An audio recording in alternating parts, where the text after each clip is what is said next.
You're listening to the Hazard Ground Podcast, with service members from across the military sharing their stories of combat and survival.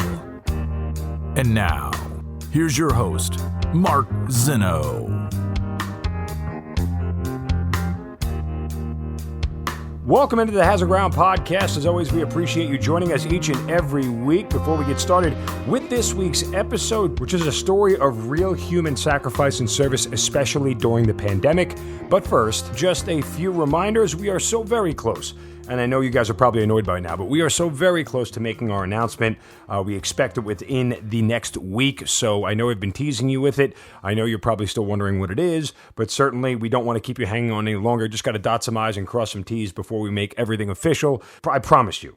It's going to be very good news. I know you guys are going to be excited about what we have coming forward in 2021, so stay tuned for that as well. Don't forget about our Apple reviews. Guys, we got to keep getting these numbers up. We want to crack the top 100 podcasts on Apple, and we can only do it with your help, so please continue to leave ratings and reviews on Apple Podcasts. Doesn't have to be a long, lengthy review, just a few words. Let us know what you think of the show. We certainly read them all and take into account what you guys have to say. But the more reviews we can get, the more likely we are to crack the top 100 podcasts, and that will continue to help us grow and reach a much bigger audience than we already do. Don't forget to follow us on all the social media sites, Facebook, Twitter, and Instagram at Hazard Ground and Hazard Ground Podcast. Subscribe to the YouTube channel, and don't forget about our promotion with Amazon. I know Valentine's Day coming up soon, so if you're going to do some Valentine's Day shopping on Amazon, make sure you go to our website, hazardground.com, and click on the Amazon button, and we'll get a percentage of what you guys spend. We donate that percentage back to some of the charities you've heard featured here on the Hazard Ground Podcast. And we are so thankful that you guys continue to stay with us.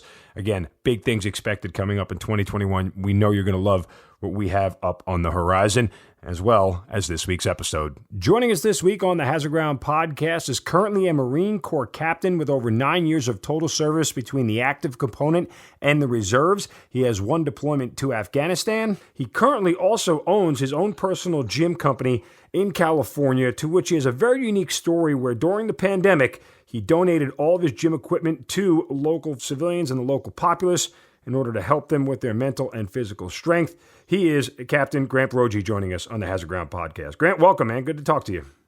Hey, great to be here. I've been a big fan of the show and looking forward to chatting. Absolutely, man. And listen, I tell you, when we read up on your story, the idea that during the pandemic, you basically took all the equipment from your company and gave it away. I mean, listen, that's people helping people, and that's awesome, and just a real testament to that sort of level of sacrifice and that soldiers and Marines are willing to offer up to everybody. So I'm excited to hear about all that, and certainly we'll get to that. But let's start back at the beginning, brother. How and why the Marine Corps? Well, I grew up in Beaufort, South Carolina, home of Parris Island. So my father's a preacher back there, and so I used to work on shrimp docks, and right across was the Parris Island firing range, and so kind of grew up all around Marines, lots of Marine members at the church, stuff like that. And so I was kind of always around it, and thought about it, but, never pulled the trigger. And then getting ready to go to college, I'm the fourth of five kids, and my older siblings had all gone to state schools and whatnot. And so I ended up looking at the Citadel. And so I went to the Citadel, military college there in South Carolina, where you can contract or not. I actually did not.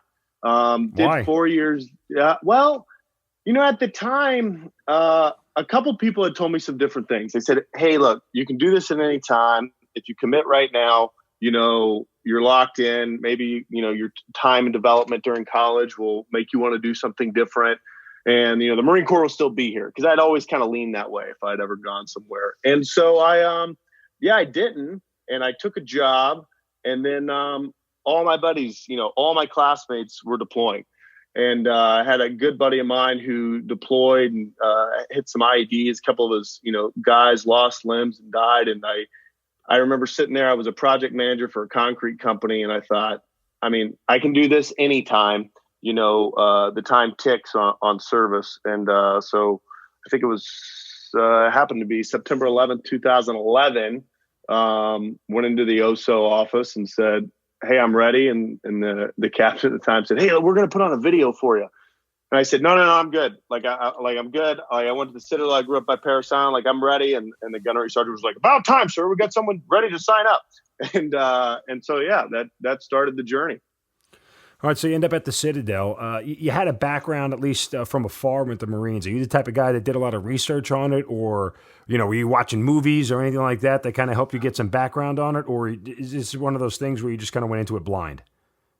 I mean, so I definitely had cadet life background, and seeing the people that run the institution there at the Citadel. It's a lot of retirees, but I did not at all investigate like, okay, you're going to go to officer candidate school and then the basic school. I didn't look into any of that.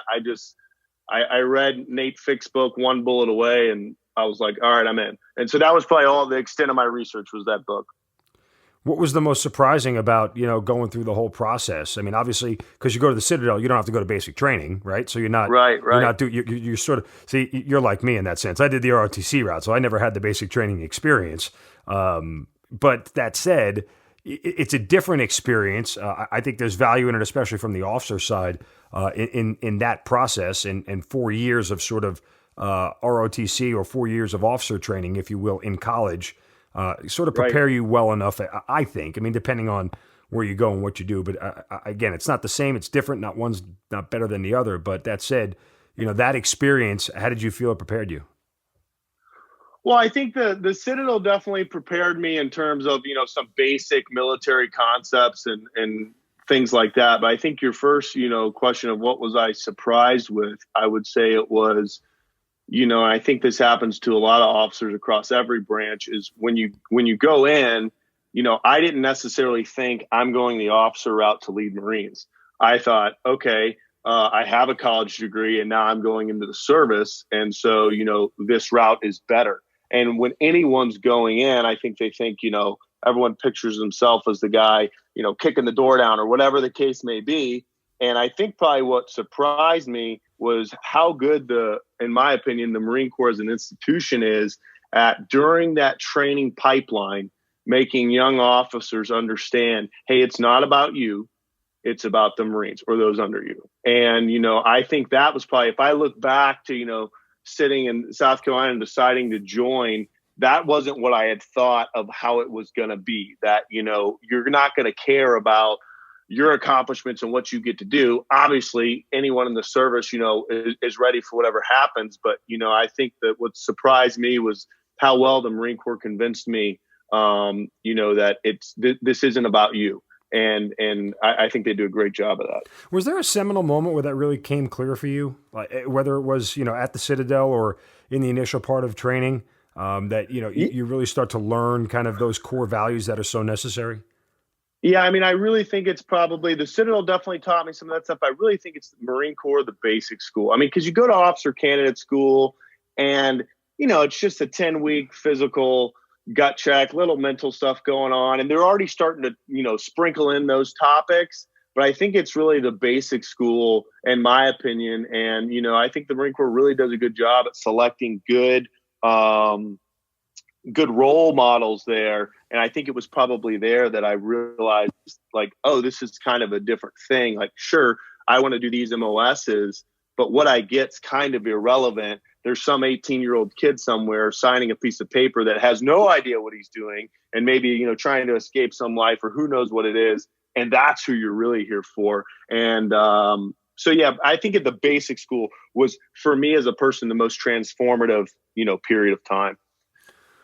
All right, so when you graduate from the Citadel, you get to your OCS and your basic course. Through that, Yep. When do you hit the fleet? At what point in time? Yeah, so I go in 6 months to the basic school. At the end of that, you get, your job. I got selected as an artillery officer, spent almost 6 months in Fort Sill learning that stuff.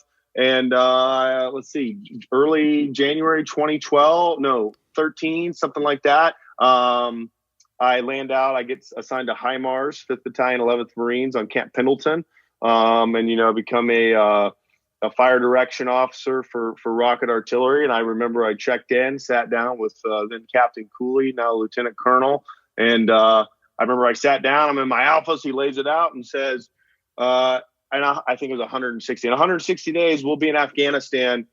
Here's the list of your platoon. Here's all the training events. Get your platoon ready. And I was like, wow, that happened quick. Mm-hmm. And so within 6 months, you're deployed. I mean, do you feel like you're ready that quickly coming out?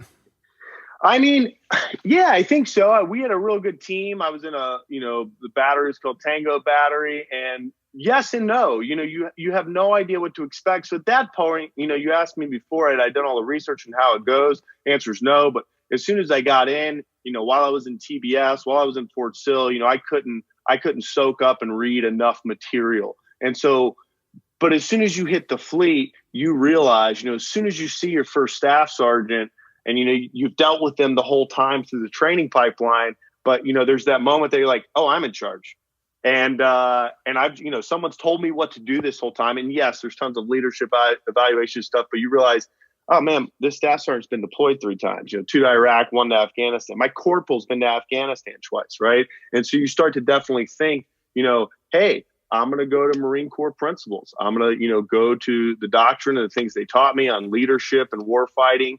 And so that was kind of my approach. And and you just look for the proficiency and the mission essential task. Hey, these are our tasks as a platoon. And if we hit them, the Marine Corps says we'll be ready. And so you kind of got to say, hey, we got to train to those standards.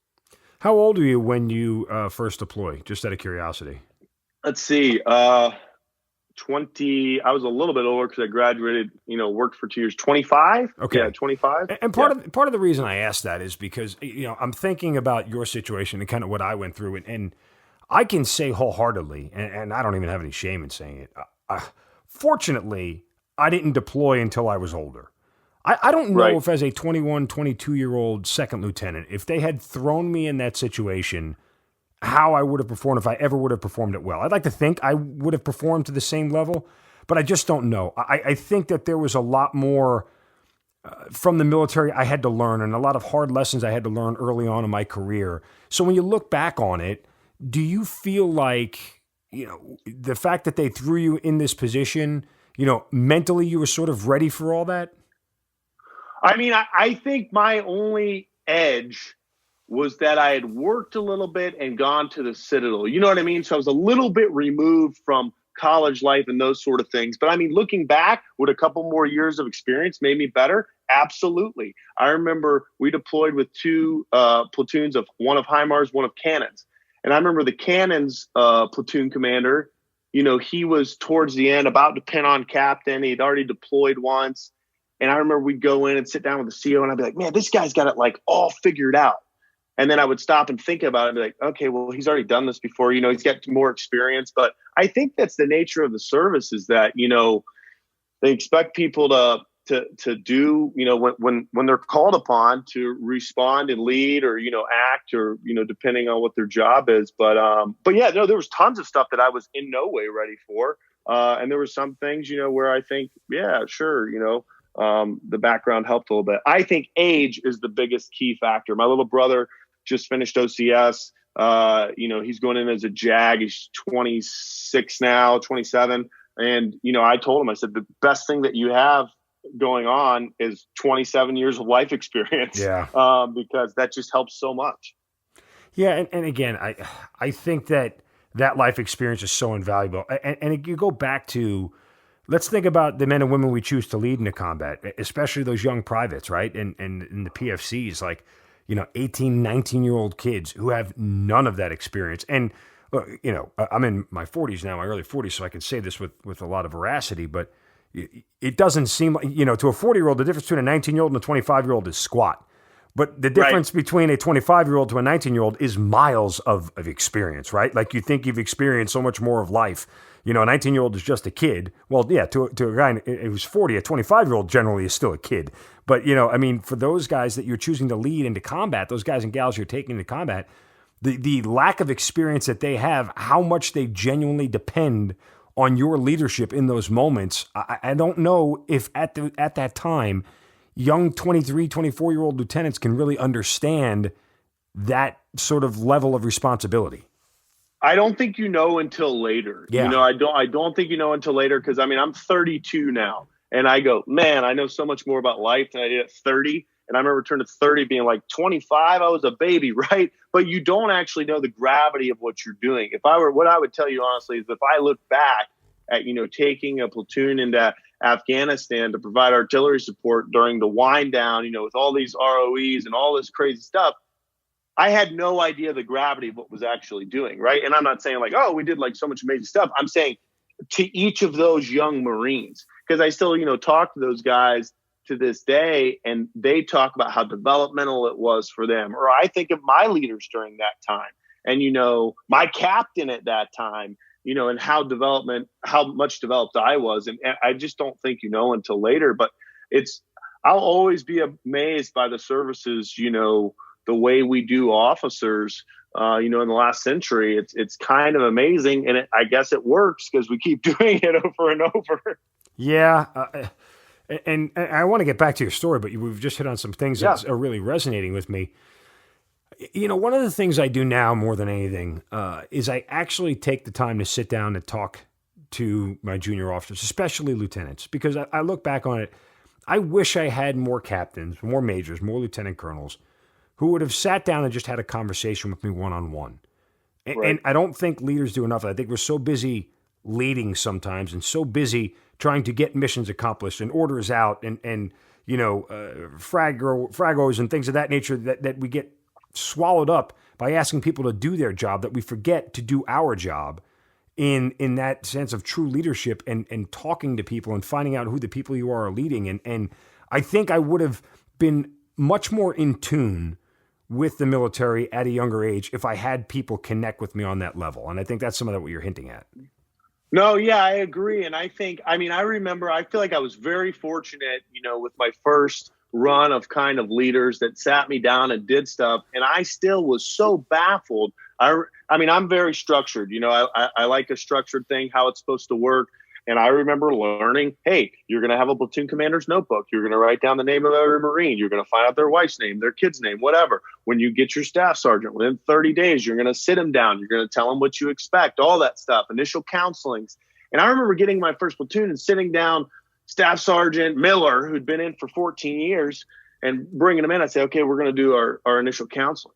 And he goes, what? And I said, well, yeah, I'm going to kind of go over like, your billet description and what I think all, the things you should be doing. And he goes, so I've been in 13 years. No one's ever done this for me.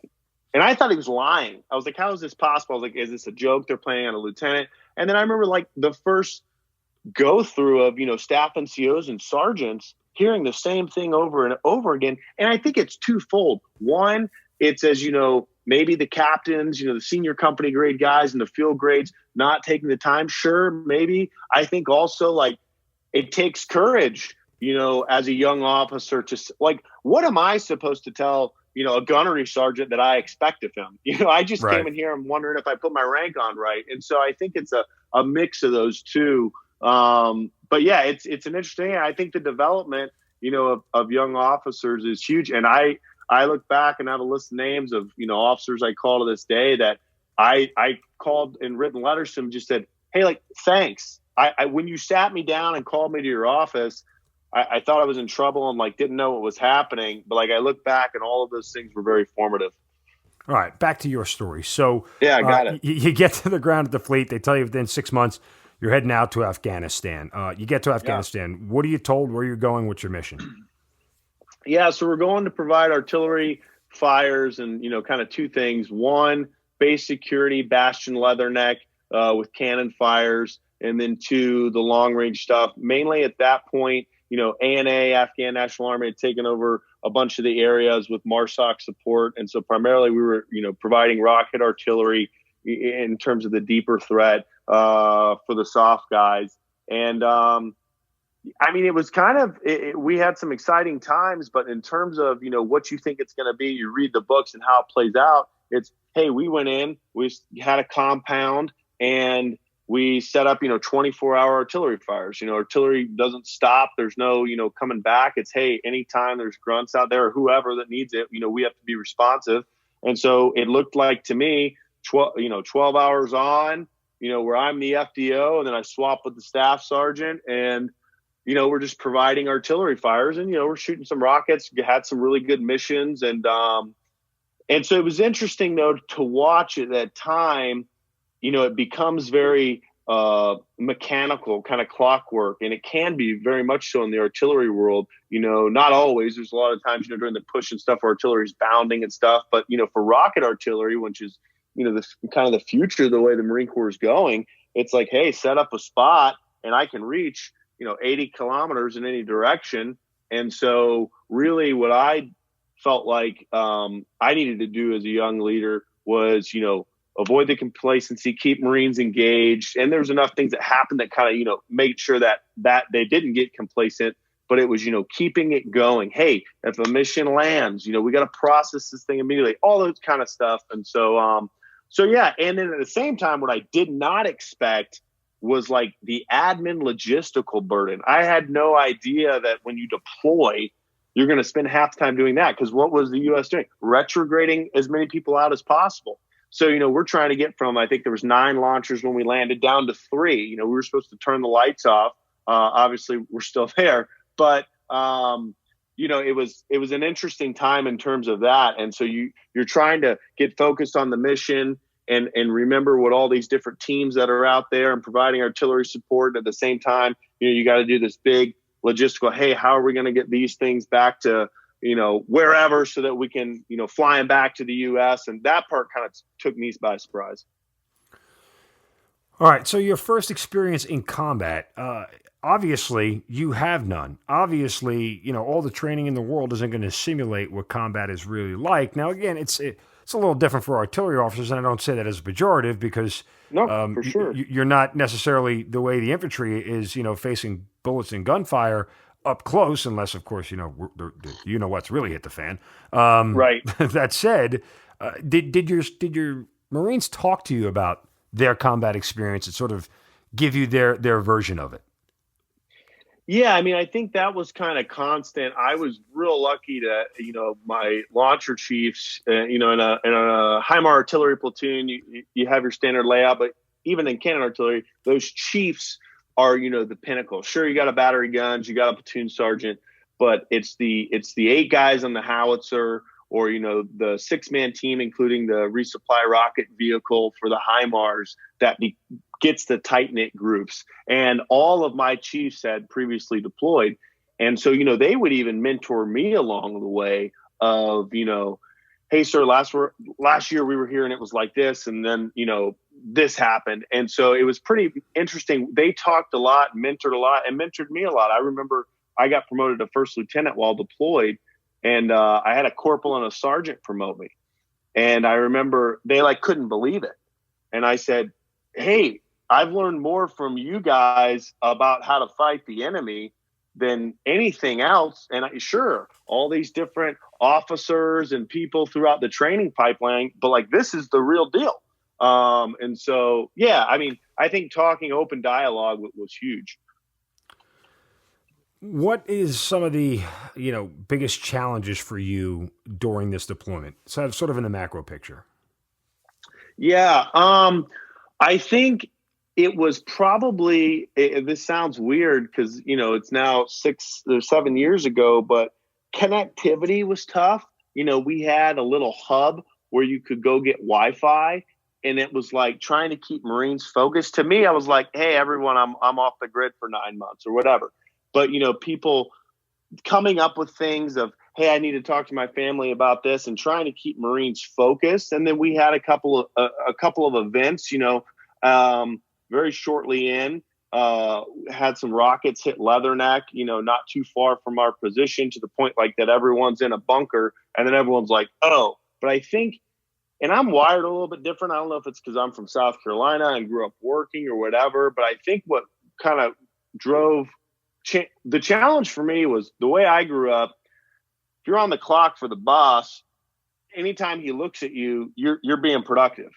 And I think the younger generation, which I'm a part of, I'm not saying I'm not a part of, but it was, oh, nothing's happening right now. I'm just going to sit over here and do nothing. Right. Instead of thinking forward of what could happen. And so, had some events that definitely brought people's attention to, hey, we can get rocketed and killed. Hey, these guys are getting killed out there, and we need to give artillery, fires faster. And then probably the biggest one, though, would be we'd work a lot with the targeting guys, and we'd have these things. At that point, there was a lot of ANA on friendlies. And so we'd be targeting these guys, watching drone feeds of guys driving around with mortar tubes, this and that. And, forces calling in, hey, boom, we got them. Here's the location. We have the launchers on the firing point, ready to do a 12 rocket volley, whatever it is. And then at that point in time in the war, you had to have a general's approval to shoot HIMARS. So we're like, sitting on G, waiting on O to, fire the rockets. And I remember, there'd be, I think it was General Yu was, on the phone, and he's like, yeah, I think we should do it.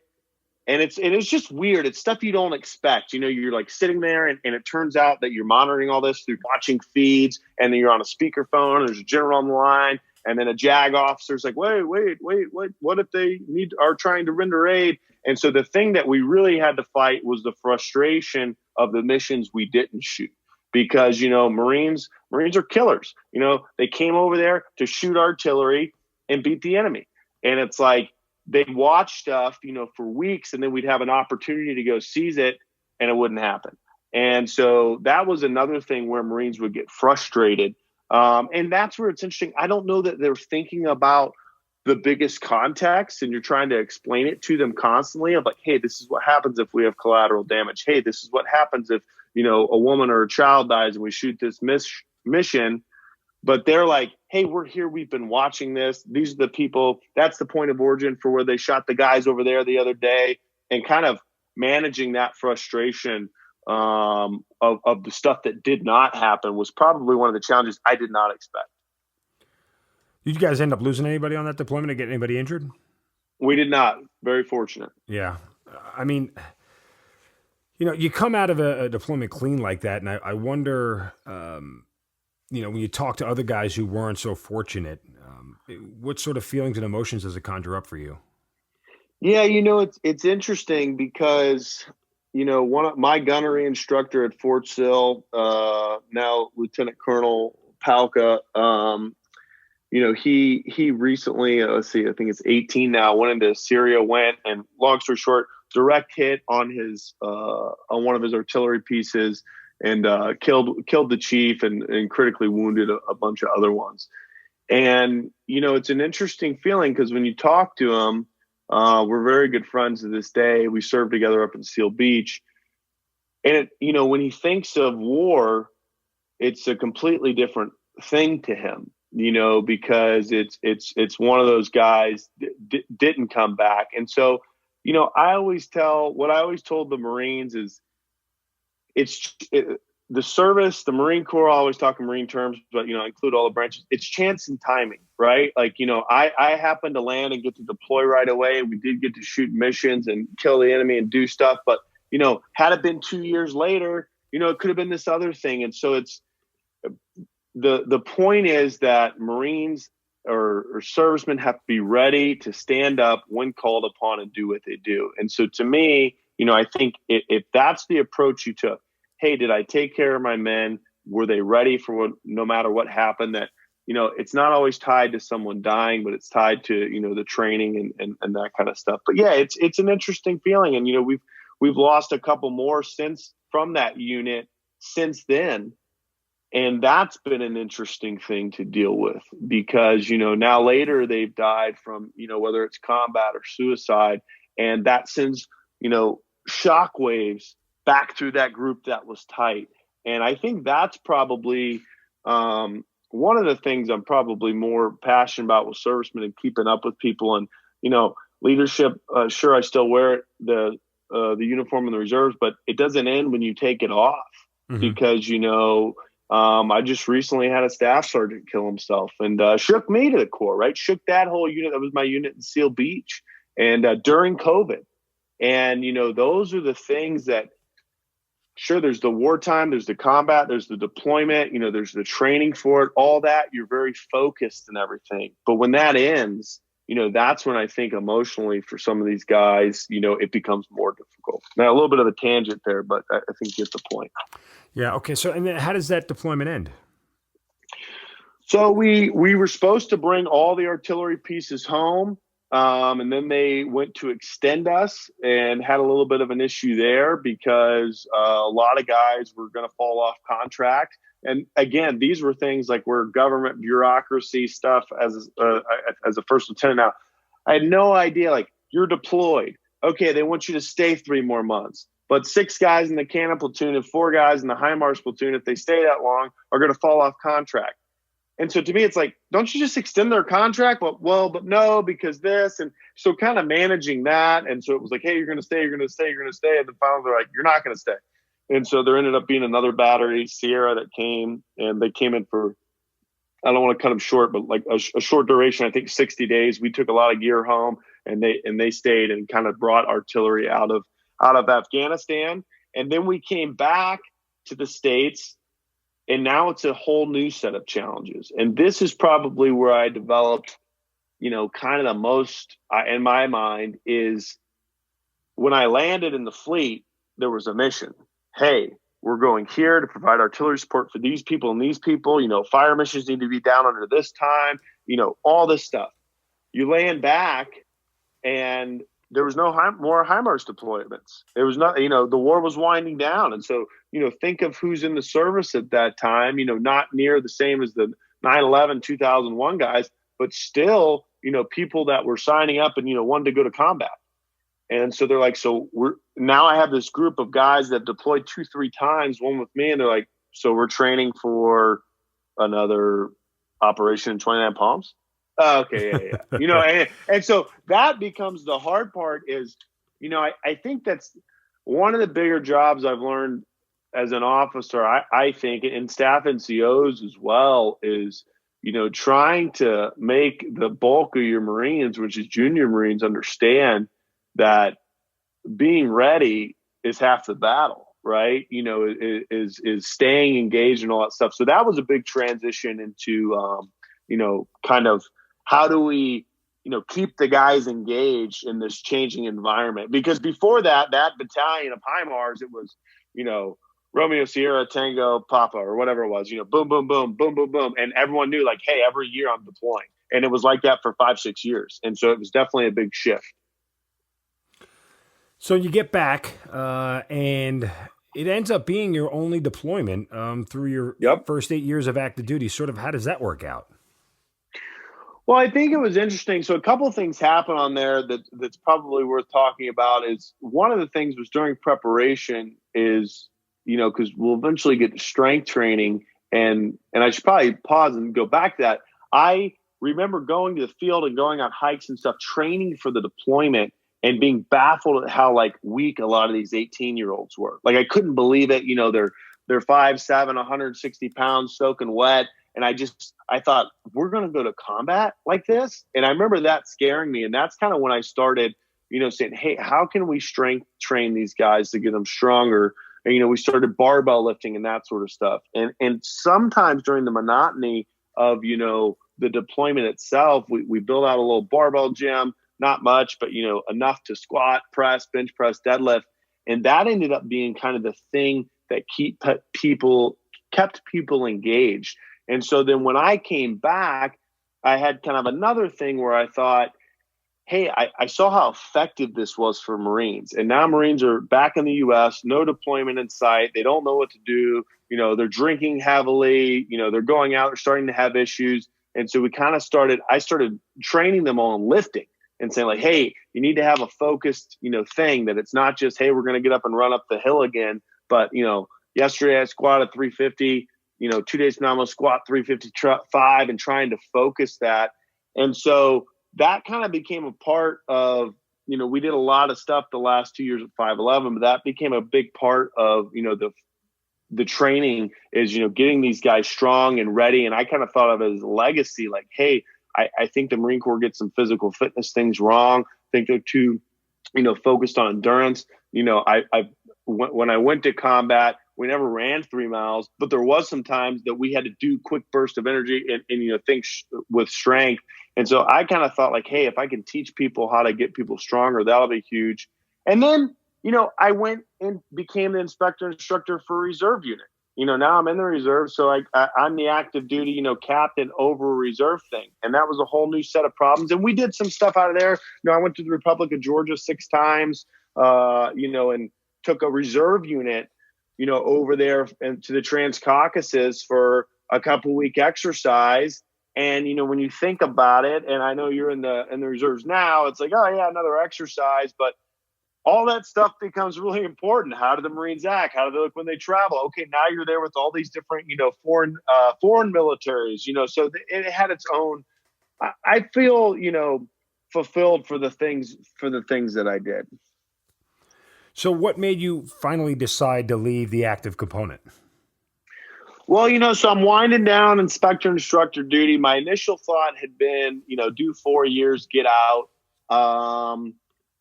And I had wanted to deploy, and I was grateful that I did. And, I took the job up in Seal Beach, California, working with the reserves. And I just got to this point in my life where I said, okay, for me, and maybe this is just, I'd always wanted to run my own business and do something. And I just thought it was like this. I always saw the 10-year mark as like a big thing, right? Like if you cross the 10 years, you're over halfway, you might as well go to retirement. And so as I was creeping up on that, I'd gotten selected for the Expeditionary Warfighting School and some other stuff. And I just thought, man, okay, if I go there, it's a year in Quantico. Now I'm at 9 years, and then I'm going to take 3-year orders. And it was a really, really tough decision for me because I was really split. I had, kind of by accident opened up a gym out of my garage while I was in, but it was enough of a taste to me entrepreneurial wise that like, hey, I know I can go make something work on my own.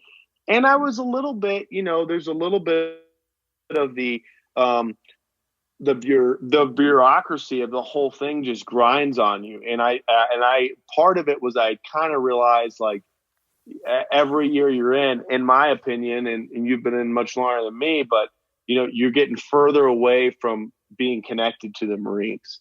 And you so mean the Marines at the ground level? You mean like the actual at the ground Marines? level? Yeah. The young guys, right. The actual guys, right? And here I am now, focused way more on making PowerPoints and managing, maintenance of stuff. And while all that I learned greatly from, I kind of was like, hey, is this what I want to do? And ultimately I said it wasn't, and I went into the reserves. I'm in it now, and I'm so glad because it still keeps you connected and still keeps you a part of that. And you still get, there's opportunity to do stuff, but it was a tough decision for me, but I thought, I thought there was, stuff I could do outside the Corps.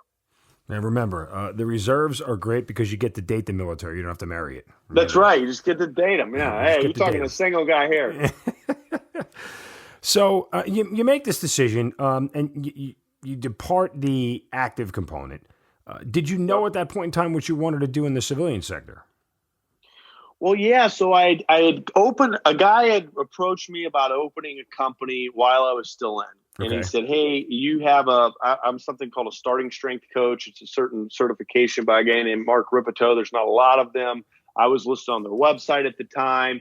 And this guy came in and started training in my garage. And he said, hey, I'm going to try and get my certification. I said, great. He said, if I get it, I want to open a gym. And I'd kind of had in the back of my mind, because I had seen what strength training had done for young Marines. That was the biggest part. I had seen, 17, 18-year-old kid, small, dripping wet, private, PFC, Lance Corporal. And when you take his deadlift from nothing to 315, all of a sudden, he can walk into a room with a little swagger. And, I had seen what strength training had done for guys mentally. Like, that was probably the biggest thing. Hey, I just got in a divorce. My wife just cheated on me. This, that, whatever. And I'd be like, hey, let's go lift, right? Like, the bar's always the same.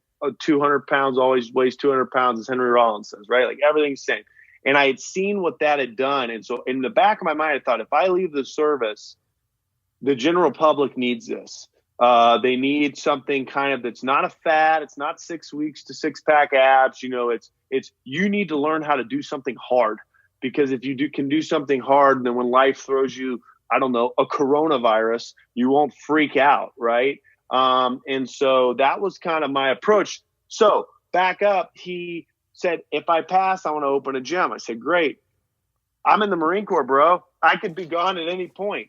And he said, well, yeah, but I feel like it would be fine. We could just test it out. We'll just establish an LLC and go for it. And I said, okay. And so we did. And, I'd go in there a couple nights a week, and on Saturdays, if we weren't training, and, I remember being gone for a couple weeks in the Republic of Georgia and being like, oh man, like what's going on at the gym? Like, it's like, is it going to be profitable, whatever, and starting to have that stuff.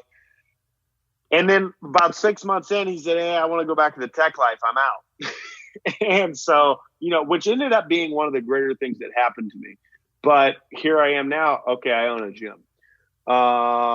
And so as I was getting out of the core, I said, I can make this work. I think that what the core's taught me is genuine care for people, and like what strength training does for people on a lot of levels, will resonate with Americans, or, with anybody to get stronger. And so I said, all right, I'm going to go the gym route.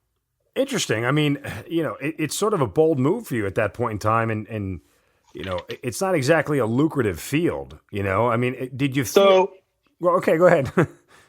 No, I was going to say, no, it's not. So I think a little context, our thing that we do is we say, it's different than a gym. We're not talking $30 memberships. What we're really selling, is coaching. And you're saying, hey, the primary person is you, right? It's the man and woman over 40 who start to lose function. What happens? You're born, you grow up, you're getting stronger and stronger and stronger every day. And then one day you start to go the other way. Muscles atrophy. It's what happens, starts happening to people in their 30s unless they're doing something about it. And so, as people age, they have to do something to be stronger. So my kind of approach was, hey, you take the big barbell exercises, you teach people how to do them correctly, and you add a little bit of weight each time. And this isn't, I didn't develop this. This is, it's an organization called Starting Strength led by a Texan named Mark Ripito. But I wanted to take that and package it into something consumable, for the consumer. Okay, I come in, I do my intro class, I learn how to do something. Now I go into the gym 3 days a week. I have a coach tell me how much weight to put on the bar, whatever.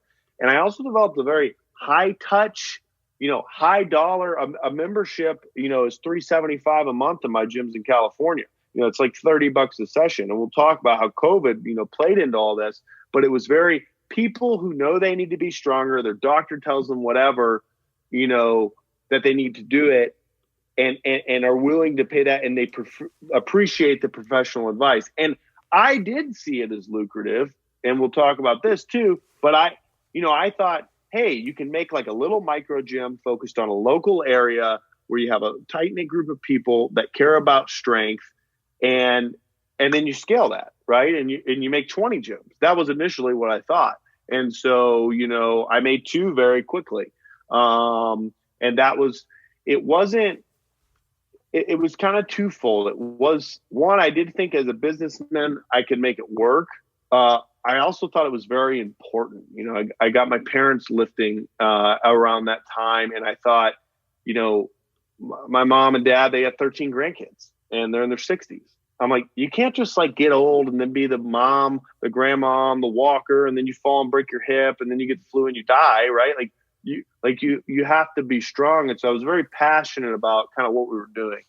I want to fast forward here a little bit, because obviously you grow your business to a point where it's sustainable. Yeah, things are going well, and you've got a solid company called the Strength Company that you have built out, and then the pandemic hits.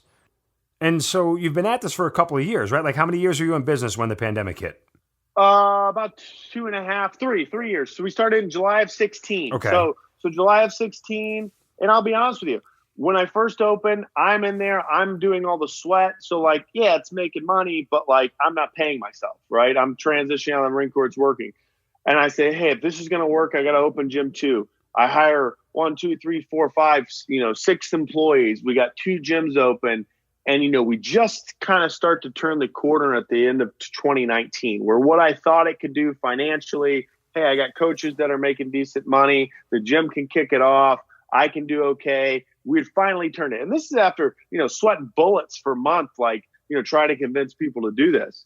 And so January goes, February goes, we're starting to pick up steam. And I'm like, okay, location 3, if we're doing it, we're in. I got a lease in hand, down in another city in my county, and I'm ready to go. And March 17th, you got to shut down because of COVID. And I had been following it. I followed an author, Nassim Taleb, on Twitter, and he had kind of been saying, hey, this coronavirus thing's going to be a big deal. And I'd been watching it and thinking, I was like, well, like our system's designed only 8 people at a time, small group classes. Like, I think it'll be okay. And so I pushed for as long as I could. And then, City of Costa Mesa and Villa Park said, you got to close. And so this is when things transition fast, because I've always known, like I told you, I'm in a high touch, high dollar business. And so I thought, if I'm closed, at the time they said 2 weeks, I thought, man, people are going to quit. People are going to quit. Right. And what are people supposed to do for a couple of weeks? So I brought over a couple coaches that night, and I just said, hey, tomorrow we got 16 stations across 2 gyms, but we got extra barbells, we got extra plates, we got all the accessories that come with the gym. I said, let's just spread it out. And they were like, take it out of the gym? I was like, yeah. And so we kind of mapped out, 150 members. Okay, in this neighborhood, 5 or 6 different people could reach it at different times. And we just started to deploy all the equipment. And that was, the very next day, I think March 17th, we were told to close. March 18th, we started to deploy the equipment. And, we just call members, hey, we want to bring you some stuff. And they were like, couldn't believe it. And we started putting it in people's houses. And that's when everything sort of changed. We started doing that. The news picked it up. And then I started getting just phone calls for equipment, phone call after phone call. Hey, can I get some equipment? Can I get some equipment? And so we started going up and buying up warehouses. And I still remember a conversation with my dad. He goes, wait a minute. The government just told you to shut down gyms and you just gave all your stuff away? And I was like, yeah. And he's like, did they sign a contract? And I was like, no. He's like, well, are they going to pay per month? And this is where it's probably the Marine in me, or just how I viewed the culture at the gym was, I didn't think any of that was necessary. It wasn't like, hey, Mark, I'm going to bring you this, but you have to pay me this. Now, what I did think in the back of my mind is if I continue to provide value to my clients, that they'll take care of me. But nothing was written out. I mean, it was, by the time it was done, I remember trying, it's like in the service, right? Hey, remember this MVG's over there and this M16's over there, and you're trying to track it. And we're trying to do that. And by the time the gyms were completely gutted, I was like, I have no idea where anything is. Wow. I mean, yeah. I'm not a business major. I think I was a business minor, if I remember correctly, but it just doesn't seem like good business. You have inventory. Giving it all away doesn't make you any money. So I know you had this demand, but at what point in time do you even have to weigh out, how am I going to afford to live if I'm continuing to do this? Does the word profit come into your mind, or we're not even thinking like that? Well, so initially, I think first 2-3 days weren't really thinking about that. But I was thinking that if I give members equipment, they'll stay on. And so what I did right away is we launched Zoom coaching, right? So what do? You come into the class and a coach tells you what to do and how to do it. And so we immediately went live on Zoom and started coaching people. And that kept a lot of members happy and kept a lot of them sane. Because the initial lockdowns, now everyone's like, oh yeah, I got to stay in my house. I'm not allowed to go eat pizza or whatever the case is. But initially, people were really freaked out. And, the Monday, Wednesday, Friday crew at 5:30 p.m. logs on, their coach is still there and everyone they usually lift with. And they were like, oh, this is kind of great. And so we kind of started doing that. But that's when I, as a team, I said, we got to think about this long term. And, within 2 weeks, we had started making, wooden squat racks because we had ran out. And, I was buying equipment as much as I could. We were making, wooden bench presses and giving it to more members. And I just said, man, I don't think the gyms are coming back for a while. And so that's kind of when the viewpoint switched to, hey, we're still providing the same thing of strength training. But I think the focus needs to be on in people's homes. And if the gyms come back, then that's a plus. But as a business person, I can't just sit around and expect my environment to change, right? I mean, it's war fighting. What happens? War is constantly evolving, and the other side has a say. And so like you have to adapt with it. And so what the kind of the vision that I got at my head as we did this was, okay, we set up home gyms, we coach online, and we provide the same thing we have, and it's a one-stop shop. And then if the vaccine gets out there and everything starts to shift back, now we have both. And but I don't think, to answer your question, we're profit and the income statement for the month of March in my head, the first 2 weeks. No, it was just kind of like, hey, let's take care of our people. I mean, that's the only way I can think I actually thought about it. I mean, did it ever occur to you, I've got gym equipment scattered all over, the greater Southern California area?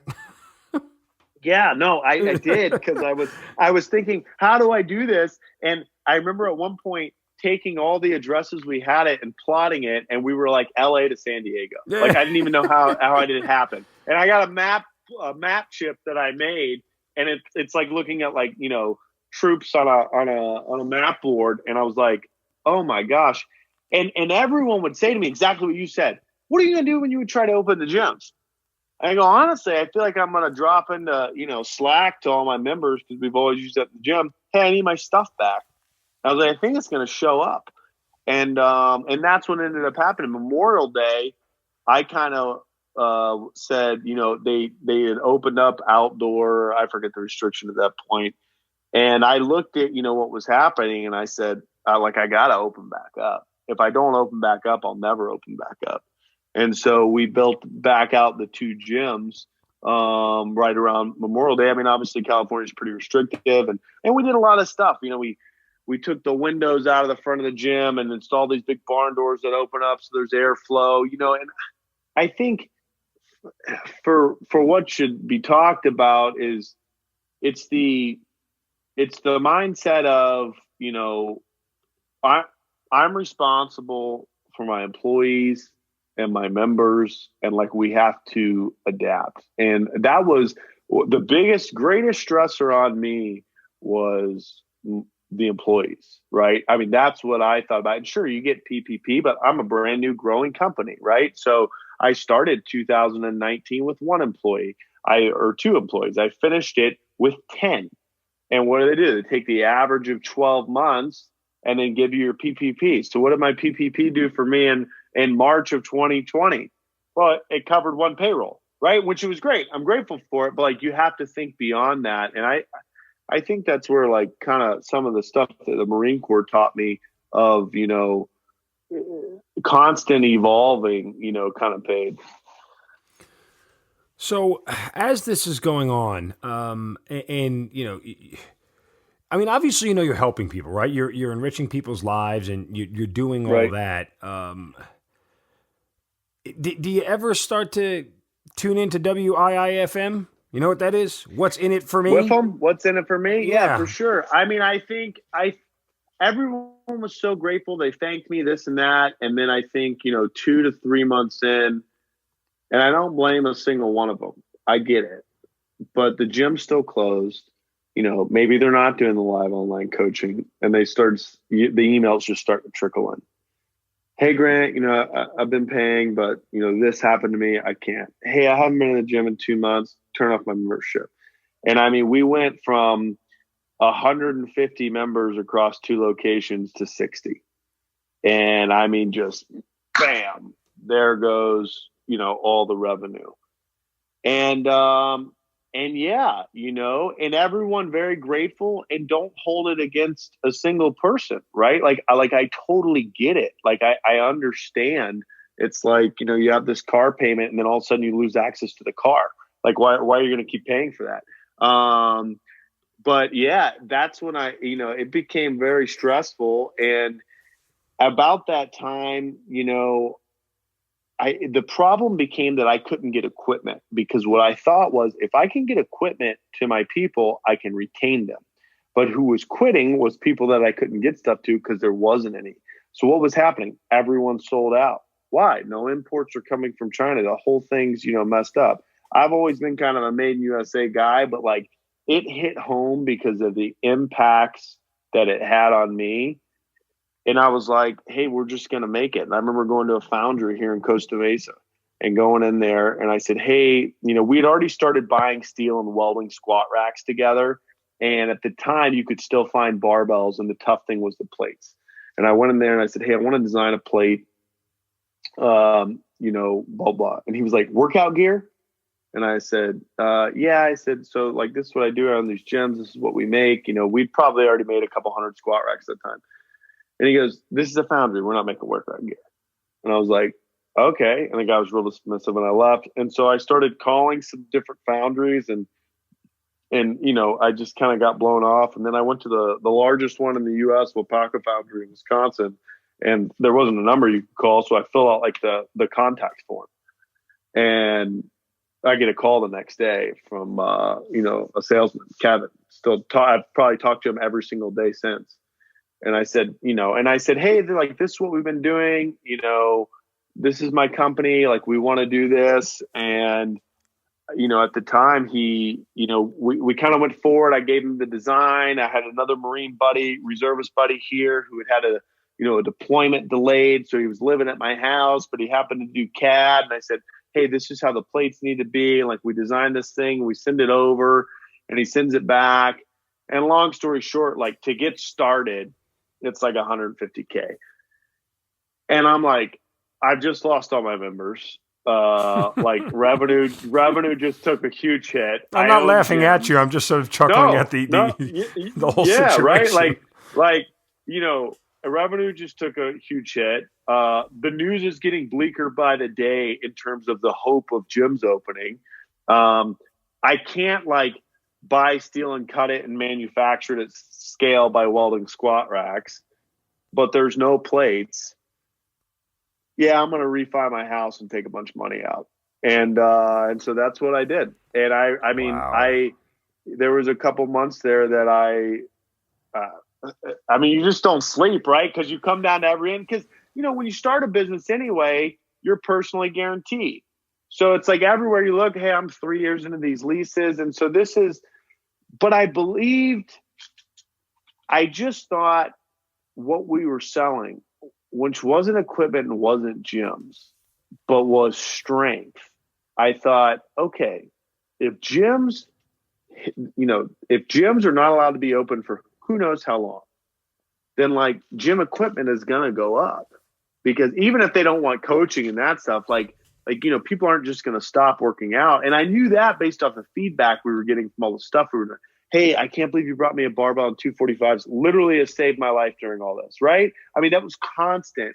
And so to the WIFM, it became, hey, I need to do equipment, and then I'll kind of be hedged on both ends. And the plates have been insane. I mean, the plates have been, and the learning process has been, you design a plate, you think you got it all down, then you get the samples, you realize something's wrong, then you got to deal with coding. How am I going to code it?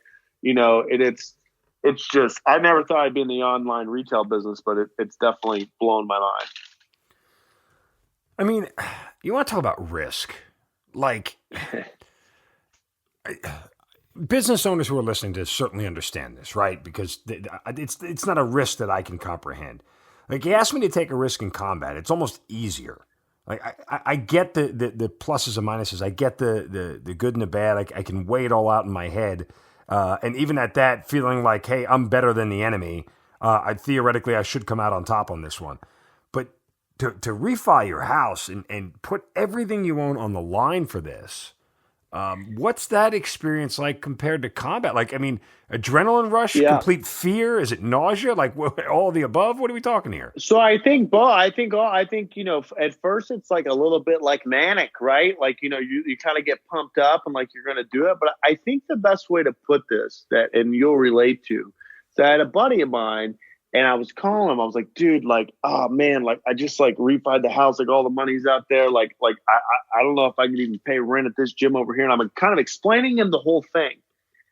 And he goes, well, Grant, is this worse than what you saw in combat? And I said, yeah, way worse to an extent. I said, human life is not on the line. I said, but here's the difference with the Marine Corps. I said, I remember getting attacked, being up nonstop, days on end, and like after 3 days, like passing out in the FDO, room and being asleep for like 18 hours. And I remember laying there being completely exhausted and thinking someone will step up, right? Because that's like what the core is. That's what the service is. Like, sure, you love to think that your service matters and that like Captain Broggi is important, but guess what? They had me slotted to go to 510 on the East Coast in Camp Lejeune, and I said, nope, I'm not staying in. What did they do? They filled it with another captain, and I bet that unit's just fine. It's how it's designed. And now my team at the Strenco was great, but in the core or in the service, everyone takes on the risk. Everyone has skin in the game because your life's on the line, right? So everyone has it. So if the lieutenant falls over asleep or dies or whatever happens, someone has to step up, because if they don't, the mission fails, people die, whatever it is. In business, now this is the thing I've learned the most this year. You have to set it up the same way. If there's not skin in the game for all, then what happens?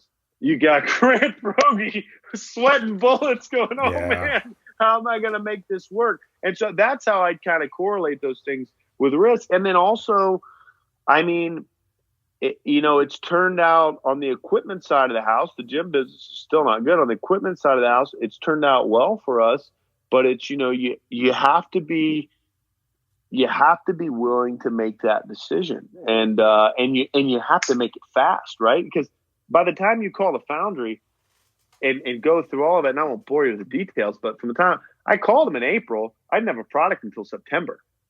Right. So, I mean, this is not like you're going to manufacture a new thing that hasn't been made in the U.S. in decades. Like it takes time. And so it's, it was a stressful few months. Geez, I can't even imagine. I mean, it's a great way to put it, honestly, because in combat, we all bear the same level of stress, and it's not that way for a business owner. Right. And even at that, the employees lose their job, they'll go get another one. You lose the company and there's nothing left. It's pick up, you're down to the felt, so to speak, as they say in gambling terms, and you got to start all over. I can't even imagine the nausea that you put your head on the pillow with each night. So where are things now? I mean, I know I'm not going to play doctor. I don't know if we're coming out of the pandemic, but I feel like we're turning a corner. At least we're more adjusted to it. So I know California's still under a ton of restrictions, but where is the Strength Co now, and what's the short-term future for you guys? Yeah, so I mean, the Strength Co, both locations are open. Technically, I'm supposed to be outside only, but we did some ventilation stuff, and it just came down to like, hey, if I'm closed, I'm closed forever.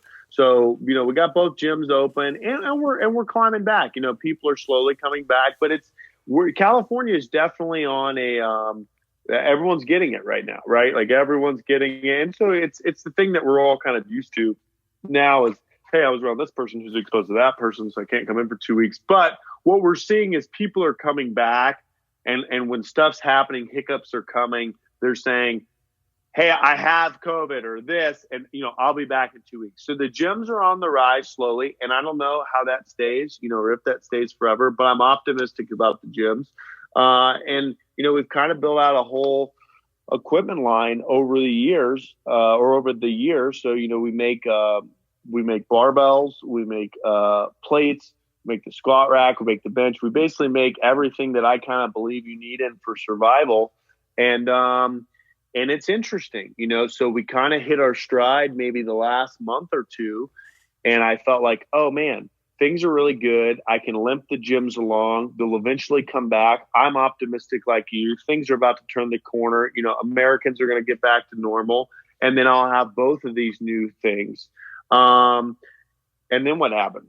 Price of steel went up 30%. Why? No imports. None of the U.S. mills made anything for like 5 months this year. Let inventories get low. Economy started to come back online. Everyone went to get steel. There's no imported steel here. And so like prices went through the roof.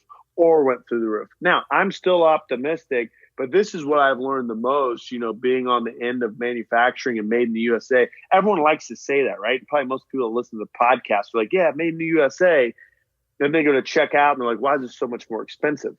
And, it's what we're seeing with, COVID and imports, it's going to be interesting. And so, while if we had talked a month ago, I would have said, yep, we're hitting our stride. We got a good, product line out there that's going to go.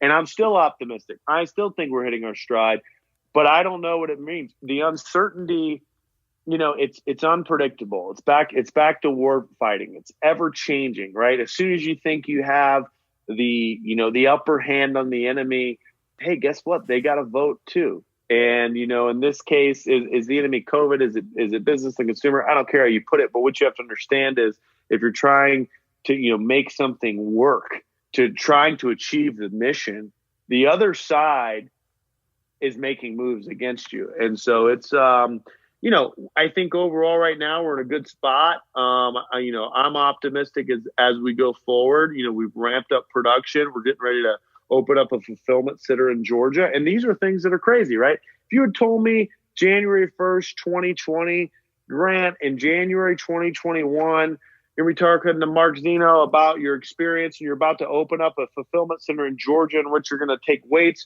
from Wisconsin and ship them to Georgia. And you're going to go out there and pay someone to box them up for them, warehouse them, and put a label on them so that your customers don't complain about shipping costs, and so that shipping from South Carolina to New York, a product doesn't get damaged. I would have been like, what are you talking about? But I mean, it would blow your mind. But now, I mean, it's every day. It's a little more exciting. It's like, hey, if I want this to work, I got a double production. And now, when we do a run of plates, some have got to go to Georgia, some have got to go to California to cut down on shipping costs to the consumer. And, stuff like that. It's ever changing. It's ever changing. It's crazy, man. What a ride. Let me ask you, if I am a brand new average Joe off the street, I've never been in the military and I've never visited a gym, what's a tougher workout, Marine Corps PT or one of your sessions at your gym? This probably won't be the answer that you want. I would say Marine Corps PT, because what we're designed is not for that. I think there's two things. There's training and there's exercise. Exercise is, hey, you come in, I kick your ass right now, I get you hot and sweaty, you're totally, out of breath and you think it's over. You burn calories, great. How many donuts did I eat? How much, calories did I burn? What's my body weight at the end of the day? And that's fine. And people love that stuff. But training is trying to make you anti-fragile and trying to make you more durable and robust for life. It's saying, hey, if I apply, and I feel like, as a company and me, we've lived this year, but if I apply a stress to the body, it goes down into the recovery mode, starts to come back as a living organism. It says, hey, this might happen to me again. I need to prepare myself for that. And it adapts. And so what does that look like in the weight room? You come in, I don't know, I'm sure you're lifting and in great shape, but you come in and we teach you to squat, proper mechanics, and you do 225 for a set of 5. That's a stressor. So the next time you come in the gym, it isn't, hey, now I'm going to, do a completely different thing. No, I'm going to squat again because I know it's effective to use my whole body, but instead of 225, I'm going to go to 230. 2 days later, instead of 230, I'm going to go to 235. This is something we leverage called the stress recovery adaptation cycle. It's saying, I'm not just thinking about today. I'm thinking about my longevity. And it's why, my mother, when she started, came in, and if you looked at her, she's fit, she's a runner her whole life. She went to do an air squat and she can't hold the bottom position of an air squat. And I said, that's okay. That's okay. And so, we start saying, okay, first you're just going to air squat. Now we're going to hand you a 5-pound plate. Now we're going to hand you a 10-pound plate. Oh, there's a 15-pound bar on your back. Progress. Now she deadlifts over 200 pounds. Right. And I have men that walk into my gym all the time. Can't do that. I go, hey, here's my 63-year-old mom. But it's stress recovery adaptation. And it's, So Marine Corps PT, probably harder on day one, because we're more focused on teaching you the process and the theory. What principles from the Marine Corps did you apply in running your business? What are the constants? What part of being a private business owner do you think you would have failed at had you not been a Marine? I think one, Marine Corps Doctrine Publication 1, war fighting, which I've already mentioned a few times, but that war is two opposing wills and it's constantly evolving, and to never fall in love with your plan, right? I had this plan. I run gyms. There's 8 racks in them, 8 people coming at a time. A coach coaches them, and this works. And 2020 completely turned that up on its head. And so adaptation would be the second thing, being able to adapt. That's the pure business nuts and bolts side. The biggest part, I think, is the leadership side and experience. And part of it's leadership to your clients, right, and to your members, because, it is a very tight-knit company that we run. And when we did take care of people, they took care of us through the early days, but also like the team, I talk about all this and you're talking to me and my name's on the podcast thing, but there's, Mike Minigo, Dental Sharon, Julia Gonzalez, Diana Mendoza, all these people that work for me that are behind the scenes, doing all this stuff and building the team and keeping the vision, because everyone has their own COVID story of, when people got down and what's next. But I think building, a team that has a vision of, hey, like we can get something done here. I 100% learned that through the Marine Corps. I 100% learned the importance of keeping people focused during, chaotic, stressful times. So I think that's a really, really, really big part. And with that, I got Mike Menegal, who was my second employee, but first full-time employee. He goes to officer candidate school in the Marine Corps in 4 days, because this year he's watched this and he's seen the Marines that have come and worked hours for me for free, cutting steel and welding things and you name it. And he realizes, oh, this is much bigger than like yourself. This is, we talked to him about it and he just said, I saw when shit hit the fan and like the business is on the line and like you don't know what's going to happen and now your house is on the line and everything's on the line, and like these guys came and I watched you trying to pay them like you pay me, and they said no. They said no, Marine in need, like we're here. And so I mean, if there's one thing that I'm probably the most proud of, and it probably hurts my business the most, he's my most experienced coach and most close with the clients. But I'm like, man, if I left the Corps, started a business, was able to help a bunch of people through a really rough year, and then that business had impacts on another individual to go be a Marine officer, I'm proud of that. And if we go bankrupt, I'm still proud of that, because it means that we were viewing it and what we were trying to do was right, in my opinion. What's left for your Marine Corps career? How much longer do you want to stay in? Have you figured that part out yet, taking it as it comes? I think I take it as it comes. This year's definitely changed it. My initial plans for 2020, I was going to be in JTAC school, and, I'm on the observer side of fires now and really wanted to pursue that, SEER and all those different things, and all those schools got canceled. And honestly, if they hadn't got canceled, I couldn't have really left the business and gone, as we've kind of described. But no, I want to get things back. I'm a big systems guy, kind of getting things rolling. I got drill coming up next weekend. It's just weird right now, particularly in California. You got to do a bunch of things remotely.